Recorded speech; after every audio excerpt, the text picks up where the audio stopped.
Colombian flora. The native flora and fauna of Colombia are as varied as the photography.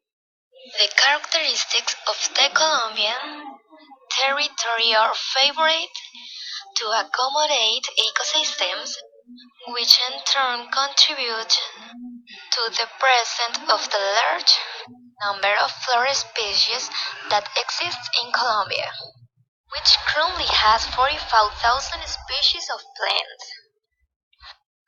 Along the Caribbean coast grow mangroves and coconut trees, which are commercially available trees such as mahogany, rosewood, oak, walnut, cedar, pine, and some varieties of palm.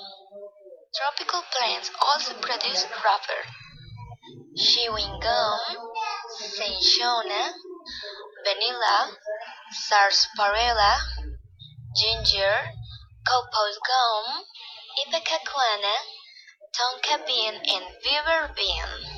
The end.